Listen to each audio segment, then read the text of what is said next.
के स्टार्ट में हमें एक फ्लैशबैक दिखाया जाता है जिसमें हम अपनी मूवी की मेन कैरेक्टर यानी किटाना को देखते हैं। किटाना इस वक्त एक छोटी बच्ची है। यहाँ पर साफ जाहिर होता है कि उसके फादर एक कमबैट लड़ने के लिए जा रहे होते हैं और जाने से पहले वो अपनी बेटी को एक लॉकेट देते हैं जो कि लॉर्ड रिडन ने उन्हें दिया होता है। किटाना काफी छोटी है, वो काफी परेशान होती है, अपने फादर को बैटल पर जाने से मना करती है, लेकिन उसके फादर उसे ये यकीन दिलाते हैं कि वो हर हाल में कमबैट जीत जाएंगे। अपनी बेटी को आखिरी बार अलविदा कहते हैं और कमबैट के लिए निकल जाते हैं। दोस्तों वो मैदान जहाँ पर ये कमबैट लड़ी जानी होती है वो इसी रियासत का मेन चौराहा होता है। दोस्तों यहाँ पर एक बहुत ही अजीब बात होती है। किटाना के फादर जैडन अकेले ही ये बैटल लड़ेंगे, यानी उनकी फौज या दुश्मन फौज आपस में नहीं लड़ेंगी। और अब दोस्तों यहाँ पर हमें एक आवाज के थ्रू पूरी स्टोरी समझाई जाती है जो कि शायद किटाना की ही होती है, जो इस वक्त हमें ये सारा फ्लैशबैक ये स्टोरी सुना रही होती है। उसके फादर के साथ आज जो जंगजू लड़ने आने वाला है वो कोई आम नहीं बल्कि इससे पहले वो 10 दुनियाओं पर 10 रियलिटीज पर अपनी हुकूमत कायम कर चुका है। यानी दोस्तों वो फिजिकली इतना ताकतवर है, इतना ज्यादा स्ट्रॉन्ग है कि ना सिर्फ उसने जादूगरों की दुनिया को जीत कर फतह कर उस पर अपनी हुकूमत कायम की है, बल्कि वो काले जादू समेत 10 दुनियाओं का हाकिम है। इस यूनिवर्स के तमाम ताकतवर जीव उसके सामने झुकते हैं, सजदा करते हैं। इसमें इनके दोस्तों जिस ताकतवर और जालिम बादशाह के साथ किंग जेरेड की 1-on-1 लड़ाई होने वाली है वो कई दुनियाओं पर हुकूमत करता है, लेकिन उसे ये हुकूमत कोई गिफ्ट में नहीं मिली। उसने इन तमाम रियलिटीज को जीता है, एक के बाद एक डायमेंशन को वो जीतता आया है। और दोस्तों यहाँ पर हमारा कॉन्सेप्ट क्लियर किया जाता है। पहले के टाइम पर जब एक दुनिया का बादशाह दूसरी दुनिया पर हमला करने के लिए जाता था तो वहाँ पर अवाम का बहुत ज्यादा कत्लो गारत किया जाता था, लेकिन लॉर्ड्स ने ये कानून बनाया जिसे कहा जाता है मॉर्टल कम्बैट। अब जब एक जहान का बादशाह दूसरे जहान को चैलेंज करता है तो वो डायरेक्ट अपनी आर्मी लेकर वहाँ पर कत्लो गारत नहीं करता, बल्कि दोनों दुनियाओं से 5-5 योद्धा जो उस दुनिया के उस डायमेंशन के सबसे बेस्ट योद्धा होते हैं वो चुने जाते हैं। इन योद्धाओं की आपस में कम्बैट होती है और जो डायमेंशन पांचों के पांचों राउंड जीत जाती है उसे 1 पॉइंट मिलता है, और जिस डायमेंशन के पास 10 पॉइंट पूरे हो जाते हैं और दूसरी डायमेंशन की मालिक बन जाती है। वो उसके रिसोर्सेस, उसकी आवाम, उसकी मखलूक और हर चीज पर कब्जा कर लेती है। लेकिन दोस्तों इन 10 पॉइंट्स में से अगर एक भी पॉइंट चैलेंज करने वाली डायमेंशन हार जाए तो फिर मुकाबला शुरू से दोबारा शुरू होता है, यानी पॉइंट्स दोबारा से 0 हो जाते हैं। इस वक्त किंग जेरेड जिस दुनिया यानी जिस रियलिटी का बादशाह है उसे एडीनिया कहा जाता है। दोस्तों एडीनिया पहले ही 9 पॉइंट्स हार चुकी है और इस टोटल कम्बैट में भी वो 4 पॉइंट्स लूज कर चुकी है, यानी इस वक्त किंग जेरेड अपनी आखिरी लड़ाई लड़ने के लिए जा रहे होते हैं। दोस्तों इस लड़ाई के भी सारे रूल्स और रेगुलेशन एल्डर लॉर्ड्स ने यानी एल्डर गॉड्स ने बनाए होते हैं। लॉर्ड रिडन जिसका लॉकेट किटाना के गले में इस वक्त होता है वो एक छोटे गॉड हैं, जबकि मॉर्टल कम्बैट के सारे रूल्स एल्डर गॉड्स बनाते हैं जिन्हें इस टोटल मूवी में दिखाया नहीं जाता। तो दोस्तों अब हम अपने बैटल ग्राउंड पर आ जाते हैं। किंग जेरेड अपनी फैमिली और अपनी फौज के साथ मैदान में दाखिल होते हैं, लेकिन दोस्तों सामने से जब उनका हरीफ उनके सामने आता है तो उसकी क्या ही बात होती है। किंग जेरेड से तकरीबन डबल साइज और ताकत में लाजवाब किलिंग मशीन, जिसे शायद जंगे जीतने के लिए ही पैदा किया गया था, खूनख्वार, ताकतवर और जरूरत से ज्यादा घमंडी। लेकिन किंग जेरेड उसका बहुत अच्छे से मुकाबला करते हैं, उसे बहुत ज्यादा जख्मी कर देते हैं, उसके जिस्म के हर हिस्से से खून बह रहा होता है। लेकिन दोस्तों मैं तो यही कहूंगा कि उसे इससे भी कोई फर्क नहीं पड़ता। वो एक दफा दोबारा उठता है और इस बार यानी वो रूल्स एंड रेगुलेशन फॉलो करते हुए ही किंग जेरेड को 1-on-1 लड़ाई में फेयरली हरा देता है। और दोस्तों जैसे ही किंग जेरेड हारते हैं, जबकि उनकी बेटी किटाना और उनकी वाइफ सेडल उनके मरने का मंजर, उनकी मौत का मंजर देख रहे होते हैं, किंग शाहू अपनी वार हैमर को जिसमें उसने कई ताकतवर रूहों को कैद किया होता है किंग जेरेड की बैग में घुसा देता है। और दोस्तों वो यहाँ पर मर जाते हैं। किंग जेरेड के मरते साथ ही उसकी वाइफ एक जबरदस्त रिएक्शन देती है,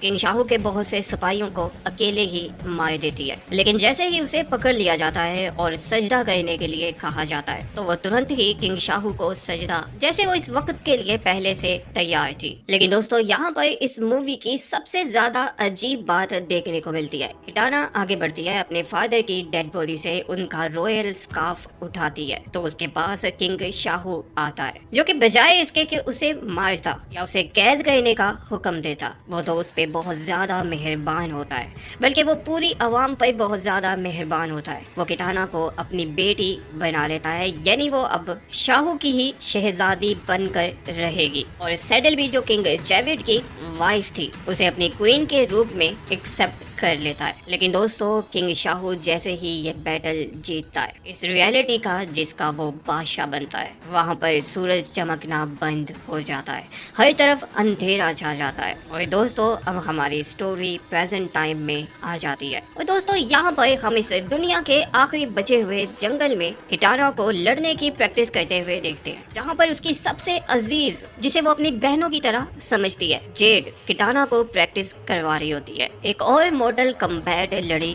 जाने वाली होती है और प्रैक्टिस के बाद ये लोग महल के लिए निकलते हैं। रास्ते में जेड किटाना को बैटल के लिए बेस्ट ऑफ लक कहती है और उसे जापानीज वेपन यानी टेसन गिफ्ट करती है, जिसे आप स्टील फैन या वार फैन कह सकते हैं। जब ये दोनों महल में पहुंचते हैं, शाहू खान किंग की चेयर पर बैठा होता है, जबकि उसके साथ ही क्वीन सैडल अपनी चेयर पर बैठी होती है, जो कि दोस्तों बिल्कुल ज़ॉम्बी की तरह लग रही होती है, जिसकी आंखें बिल्कुल ब्लैक होती हैं। बिल्कुल एक फादर की तरह ही शाहू खान किटाना से मुखातिब होता है और उसे कहता है कि मेरी बच्ची मुझे टाइम नहीं दे रही है, इतना वक्त कहाँ पे लगा रही है। जबकि किटाना उसे बताती है कि वो शाहू खान यानी अपने किंग के लिए ही, अपने सो कॉल्ड फादर के लिए ही कम्बैट जीतने के लिए प्रैक्टिस कर रही थी। दोस्तों, ये सुनते साथ ही शाहू खान अपने वजीर आजम यानी जादूगरों के सरदार को बुलाता है, जिसकी दुनिया पर ऑलरेडी शाहू खान हुकूमत करता है। और अब शाहू खान इन सबको बताता है कि उसने एल्डर गॉड से जल्द अज जल्द बैटल कॉम्बैट शुरू करने की इल्तिजा की है। दोस्तों, उसे यहाँ तक इतना भी पता होता है कि लॉर्ड रेडन, जो कि इस वक्त अर्थ पर मौजूद है, अपने जंगजू तैयार कर चुका है, लेकिन उसके पास एक जंगजू कम है, यानी 5 में से 4 मौजूद हैं। और जैसे ही वो 5वां चुन लेगा, कॉम्बैट स्टार्ट हो जाएगी। और शाहू खान का यहाँ पर सैंग तैशु को बुलाने का मकसद ये होता है कि वो एक लॉकेट को तलाश रहा है, सर्च कर रहा है, एक ऐसा लॉकेट जो कि उसे मॉर्टल से इमोर्टल बना देगा और फिर शाहू का महीना लगभग नामुमकिन हो जाएगा। दोस्तों, इस सीन से तो हमें साफ ये हिंट मिलता है कि शायद अब किंग शाहू खुद कम्बैट में लड़ने वाला है, और वो किस सिनेरियो में होता है ये मैं आपको पहले समझा चुका हूँ। लेकिन किटाना को इस वक्त ये बात समझ नहीं आती। वो समझ रही होती है कि उस लॉकेट को चार्ज करने के लिए किसी स्टार को कैप्चर करना जरूरी है, यानी उसको इतनी ज्यादा एनर्जी चाहिए उस लॉकेट को, किसी भी शख्स को, किसी भी मॉर्टल को इमोर्टल बनाने के लिए, जो एनर्जी या तो किसी स्टार में होती है या किसी गॉड में होती है। ओके, तो दोस्तों, इसके साथ ही सीन शिफ्ट होता है। अब हम अर्थ पर आ जाते हैं। दोस्तों, अर्थ पर एक बहुत ही ऊंची चट्टान पर बना हुआ एक पैलेस हमें दिखाया जाता है और यहाँ पर हमें लॉर्ड रीडन को दिखाया जाता है, जिसकी आंखें बेहद ज्यादा एनर्जी की वजह से वाइट होती हैं, चमक रही होती हैं, और उसके आसपास उसके 4 जंगजू खड़े होते हैं। और लॉर्ड रीडन अब अपनी शंका, अपनी परेशानी जाहिर करता है। वो बताता है कि सैंड टाइम पीस में सैंड बिल्कुल खत्म होने वाली है और सैंड के खत्म होते ही हमारी तरफ से 2 योद्धाओं को एडिनिया बैटल के लिए बुलाया जाएगा, लेकिन हमारे पास एक योद्धा अभी भी कम है। और दोस्तों, इसके साथ ही हमारा सीन एक बार फिर शिफ्ट हो जाता है और अब हमें पृथ्वी पर ही हमारे हीरो से मिलाया जाता है। वो एक शाहकार है, कराटे चैंपियन है, हॉलीवुड की दुनिया का बादशाह है। सैकड़ों लोगों की पिटाई करना तो उसके लिए सिर्फ एक चुटकी का काम है और यहाँ पर वो यही कर रहा होता है, मूवी की शूटिंग और उसमें लोगों की पिटाई। लेकिन मूवी के बाद जब हमें रियलिटी दिखाई जाती है तो वो तो बिल्कुल तन्हा होता है। मूवी एग्जीबिशन में उसके पास कोई नहीं आता, यानी उसका कोई फैन नहीं है, वो अकेला बैठा रहता है। इसके बाद वो अपनी लाइफ से बोर हो जाता है, उठता है, एग्जीबिशन से बाहर आता है, अपनी कार के ट्रंक में अपना सामान रख रहा होता है। तभी दोस्तों यहाँ पर लॉर्ड रेडन और सोनिया ब्लेड आ जाते हैं, जो कि दोस्तों हमारे हीरो का नाम पुकारते हैं, जॉनी केज। तुम्हें हमारे साथ चलना होगा, तुम्हें एल्डर गॉड्स की तरफ से चुना जा चुका है, तुम्हें एक मॉर्टल कम्बैट लड़नी है। इस वक्त पृथ्वी में सबसे ज्यादा बेस्ट फाइटर की लिस्ट में एल्डर गॉड्स ने तुम्हारा नाम शामिल किया है। जॉनी केज पलटता है, कॉस्ट्यूम्स देखता है, उसे बहुत हैरानी होती है, वो इनका बहुत मजाक उड़ाता है। कुल मिलाकर उसे तो इन लोगों की बातों पर बिल्कुल यकीन नहीं होता, लेकिन लॉर्ड रिडन उसे जादू दिखाते हैं और अब जाकर जॉनी केज के दिमाग की बत्ती जलती है और वो लॉर्ड रिडन के बनाए हुए पोर्टल से पृथ्वी पर ही मौजूद उनके हाई टेम्पल में चला जाता है। दोस्तों, लॉर्ड रिडन जो है ना, इस वक्त पृथ्वी पर मौजूद है, यानी उनकी हमदर्दी पृथ्वी के साथ है। वो नहीं चाहते कि शाहू खान पृथ्वी को भी जीत ले, यानी इस वक्त जो नेक्स्ट बैटल स्टार्ट होने वाली है उसका का अगेन वही सिनेरियो है, यानी शाओ खान पृथ्वी से 9 पॉइंट्स जीत चुका है और लास्ट बैटल स्टार्ट होने वाली है। इसका मतलब कि अगर पृथ्वी ये लास्ट बैटल भी हार जाती है तो पृथ्वी भी शाओ खान के कब्जे में चली जाएगी और पृथ्वी पर भी हमेशा के लिए अंधेरा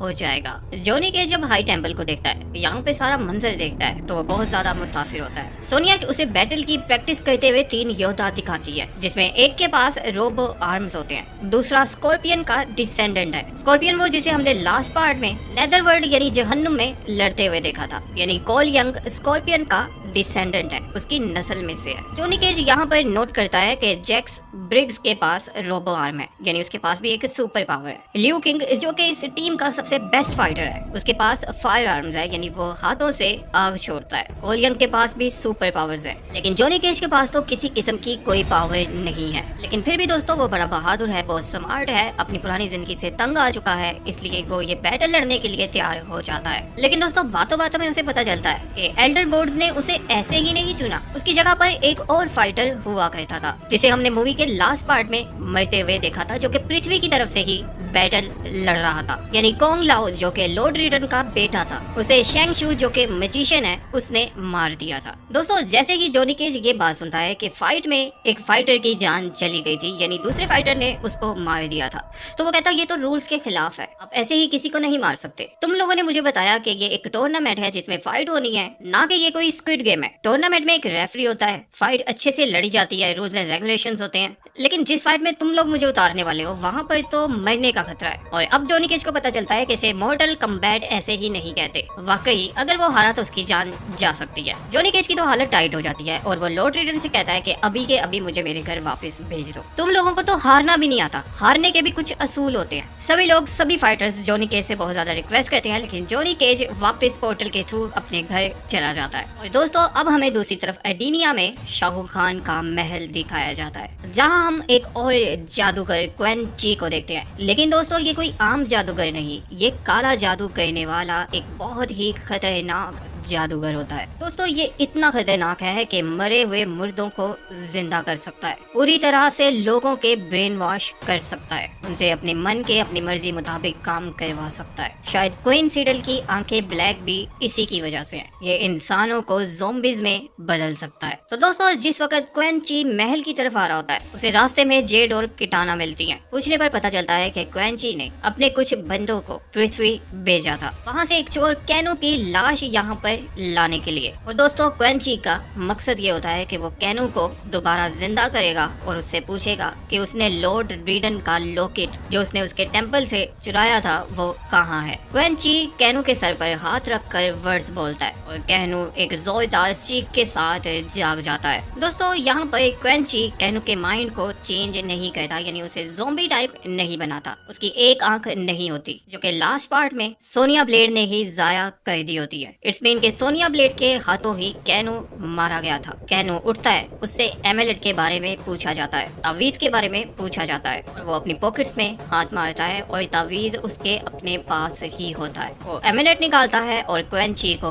दे देता है। और दोस्तों इसी वक्त लॉर्ड रेडन के टेंपल में पड़ी हुई सैंड टाइम मशीन से सैंड खत्म हो जाती है और पहली कम्बैट का वक्त आ जाता है। पहली कम्बैट में 2 लोग लड़ेंगे, यानी 2 योद्धा लड़ेंगे और टोटल फाइट्स उस वक्त तक जारी रहेंगी जब तक दोनों तरफ के सारे योद्धा मारे नहीं जाते या उनमें से कोई एक जो जीना चाहता है वो हार नहीं मान लेता। और अब दोस्तों साथ ही हमें दूसरी तरफ जॉनी केज को दिखाया जाता है, जो कि इस वक्त बार में बैठा गम मना रहा होता है। इस बार उसे एक ट्रू हार्ट फैन भी मिल जाता है, लेकिन अब तो वो उसकी भी नहीं सुनता, लेकिन क्योंकि टूर्नामेंट स्टार्ट हो चुका है। एक तरफ से सोनिया केज व्हाइट कलर की रोशनी के साथ गायब होकर एडिनिया पहुंच जाती है। और दोस्तों बेशक जॉनी केज फरार होकर बार में आकर बैठा होता है, छिपा होता है, लेकिन एल्डर गोड्स उसे यहाँ से भी गायब करके बैटल ग्राउंड में ले जाते हैं। यही बात उसे लॉर्ड रीडन और सोनिया ने भी समझाई थी कि वह दुनिया के किसी कोने में भी छुप जाए। एल्डर लॉर्ड्स ने अगर उसे लड़ने के लिए सिलेक्ट किया था तो उसे हर हाल में लड़ना ही होगा। और दोस्तों अब उसकी जिंदगी और मौत की लड़ाई शुरू हो जाती है और उसके सामने आती है एडिनिया की सबसे बेस्ट फाइटर किटाना। जॉनी केज उसे समझाने की बहुत कोशिश करता है कि मैं यहाँ पर लड़ने नहीं आया हूँ, मुझे एल्डर गोड्स आपने गलती से यहाँ पर भेज दिया, मैं कोई फाइटर नहीं हूँ। लेकिन किटाना तो नहीं मानती। शाहरुख खान भी खड़े होकर किटाना की फाइट देख रहा होता है। दोस्तों किटाना जॉनी केज की बहुत बुरी हालत करती है, उसे बहुत मारती है। लेकिन दोस्तों वो बहुत रहम दिल है, वो बहुत काइंड है और शायद वो शाहरुख खान को जितवाना तो चाहती है लेकिन उसके लिए कोई कत्ल कहना नहीं चाहती, इसलिए वो जॉनी केज को मारती नहीं है। जॉनी केज जैसे ही बेहोश होकर नीचे गिरता है तो शाहू के कहने के बावजूद किटाना उसे नहीं मारती और वो गायब होकर वापस पृथ्वी पर चला जाता है, रेडियन के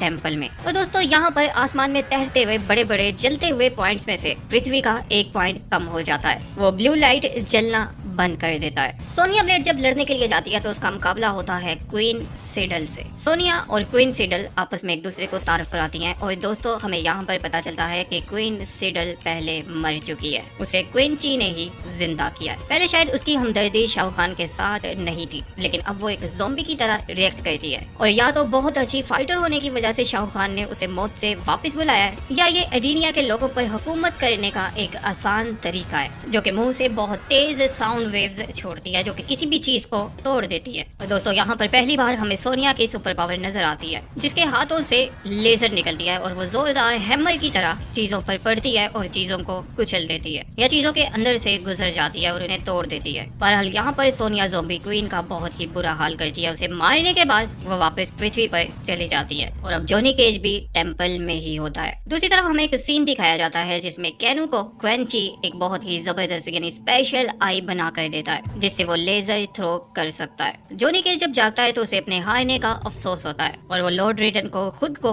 सुपर पावर्स देने का कहता है, लेकिन लॉर्ड रिडन उसे बताते हैं कि उसे सुपर पावर्स की नहीं बल्कि एक पर्सपेक्टिव की जरूरत है। और दोस्तों इसी वक्त यहाँ पर लॉर्ड रिडन के लॉकेट के जरिए टेलीपोर्ट होकर किटाना लॉर्ड रिडन के टेम्पल में आ जाती है। और दोस्तों अब हमें यहाँ पर पता चलता है कि किटाना कई सालों से लॉर्ड रिडन के लिए महल में जासूसी कर रही थी और अब वो इंफॉर्मेशन लेकर आती है। लेकिन किटाना को देखकर जॉनी केज के तो होश उड़ जाते हैं, उसने अपनी ही तरफ की एक गुड गाय से मार खाई थी जिसका उसको अब और भी ज्यादा अफसोस होता है। किटाना यहाँ पर लॉर्ड रिडन को बताती है कि इस यूनिवर्स के सबसे बेहतरीन जादूगर शाहरुख खान के साथ हैं। यहाँ तक कि अब उन लोगों को लॉर्ड रिडन का लॉकेट भी मिल चुका है जिसे लॉर्ड रिडन ने लॉर्ड साइनोक जो कि शैडो का लॉर्ड था को मार कर हासिल किया था। यानी वो लॉकेट जो इतना ज्यादा ताकतवर है और शैडो लॉर्ड से ताल्लुक रखता है वो अब शाहू के पास है। लेकिन यहाँ पर इन लोगों को ये समझ नहीं आता कि शाहू उस लॉकेट का क्या करेगा, क्योंकि उसे चार्ज करने के लिए, उससे फायदा लेने के लिए उसमें बहुत ज्यादा ऊर्जा, बहुत ज्यादा ताकत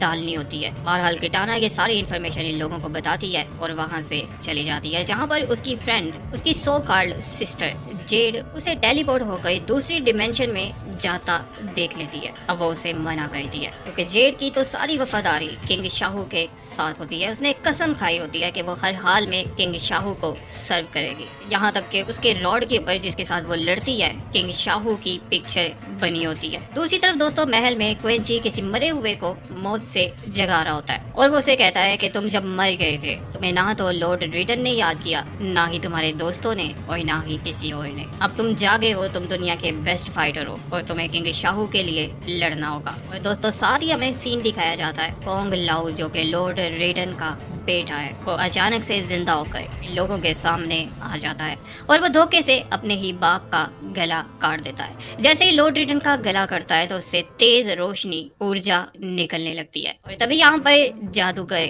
आ जाता है जो कि उस ऊर्जा को एमुलेट में कैद कर लेता है और फिर वो वहाँ से चला जाता है। लॉर्ड रिडन की हालत बहुत ज्यादा खराब हो जाती है और वो कटे हुए गले के साथ हवा में तैरने लग जाता है और इतनी देर में सैंड टाइम मशीन से सैंड खत्म हो जाती है और एक बार फिर इन लोगों को फाइट के लिए समन किया जाता है। इस बार 3 मुख्तलिफ फाइटर्स जो रह गए थे उन्हें फाइट के लिए समन किया जाता है और बेशक कोंग लाओ मरकर जिंदा हुआ था और वो रेडियन का बेटा था, लेकिन अब वो एक ज़ॉम्बी की तरह रिएक्ट करता है और उसकी हमदर्दी शाहरुख खान के साथ है और अब उसे भी बेस्ट फाइटर फ्रॉम एडीनिया में शामिल करके लियू किंग के साथ फाइट के लिए भेज दिया जाता है। लेकिन यहाँ पे लियू किंग फिर भी कोंग लाओ को मार देता है। जैक्स ब्रिग्स के सामने जेड आती है। जैक्स ब्रिग्स भी बड़ी आसानी के साथ जेड को हरा देता है। यहाँ पर दोस्तों हमें एक और बहुत इंटरेस्टिंग बात पता चलती है कि जेड के पास जो वेपन होता है, जो रॉड होता है, उसके अंदर बहुत ज्यादा सुपर पावर होती है, लेकिन जेड कभी उस पावर को यूज नहीं करती और बहुत आसानी के साथ हार जाती है। और दोस्तों अब उस फाइट का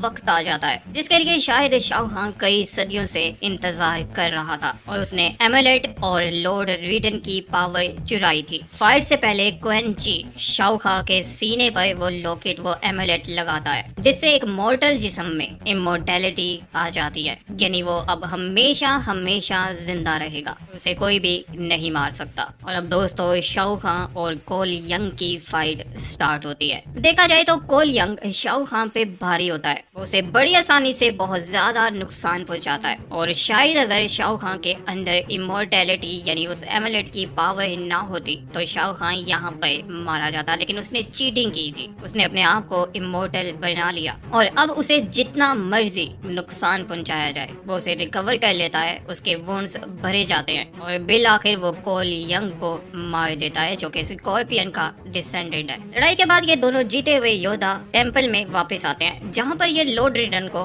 देखते हैं और अब इन लोगों को लॉर्ड रिडन की इस हालत की असल वजह समझ आती है और कोल यंग भी वापस नहीं आया होता। एमुलेट को एक जादुई केज में लॉक कर दिया जाता है। जब किंग शाहू वापस जाता है तो वो क्वेन ची यानी ब्लैक मैजिशियन से यूनिवर्स के सबसे बेस्ट फाइटर बी हान को जगाने के लिए कहता है। जी हाँ दोस्तों, ये वही बी हान है जिसे लास्ट पार्ट में स्कॉर्पियन ने नेदरवर्ल्ड में यानी जहन्नुम में मारा था और इसकी लाश वहीं पर पड़ी हुई थी। क्वेन ची इसे आवाज देता है और ये उसकी आवाज पर जाग जाता है, लेकिन इसकी आंखें भी ब्लैक होती हैं। जब किटाना लॉर्ड रेडन के टेंपल में दोबारा जाती है तो अब यहाँ जाकर उसको सारी बात का पता चलता है और वो इन लोगों को भी समझाती है। एमुलेट में क्योंकि लॉर्ड रेडन की पावर कैद हो चुकी है इसलिए शाओ खान अब इमोर्टल बन चुका है, लेकिन अगर शाओ खान को मारना है तो उससे पहले एमुलेट को तोड़ना होगा और इस मकसद के लिए इन सभी लोगों को शाओ खान के महल में छुप कर जाना होगा एक सीक्रेट एंट्रेंस से, जिसे सर्विस एंट्रेंस कहते हैं।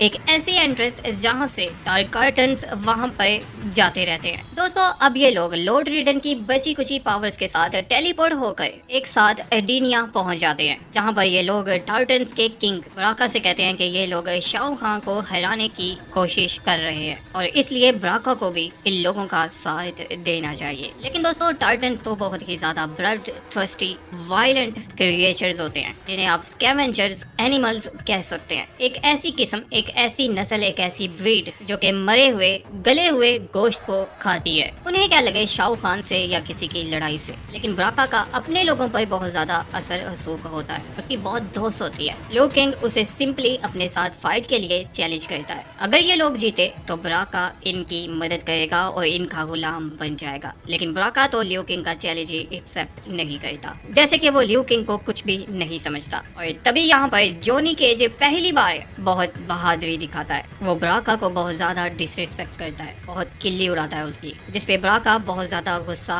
हो जाता है और वो फाइट के लिए मान जाता है। लेकिन वो लिu किंग के साथ नहीं बल्कि जॉनी केज के साथ फाइट लड़ने पर आमादा होता है और जॉनी केज की बहुत ज्यादा दुर्गत बनाता है, हवा में उछालता है, बहुत मारता पीटता है। जॉनी केज सिर्फ उससे बचने की टैक्टिक्स अपनाए हुए होता है, लेकिन एंड पर क्योंकि जॉनी केज भी अर्थ पर चैंपियन है, वो ब्राका के सारे मूव्स को समझ जाता है और फिर ऐसे ऐसे मूव्स दिखाता है। बिलाखिर ब्राका उसके लड़ने के तरीके से बहुत ज्यादा इम्प्रेस होता है, इन लोगों को महल तक लेके जाता है। लेकिन दोस्तों जैसे ही ये लोग लॉकेट के पास जाते हैं शाओ खान वहाँ पर आ जाता है। अब दूसरी तरफ हमें दिखाया जाता है कि जब किटाना पृथ्वी के पोर्टल से वापस आई थी तो उसकी सो कॉल्ड बहन ने ही उसको पकड़वा दिया था और शाओ खान ने उसे उसी चौराहे पर बांधने की सजा दी थी जहाँ पर उसने किटाना के फादर को मारा था। वहाँ से उठते ही शाओ खान सीधा इस एमुलेट को देखने के लिए यहाँ पर आया था जहाँ पर उसने इन लोगों को एमुलेट चुराते हुए देख लिया था। यहाँ पर जबरदस्त लड़ाई होती है और दोस्तों अब हम देखते हैं कि वो अकेला ही इन सब पर भारी होता है। लिu किंग उससे बहुत ज्यादा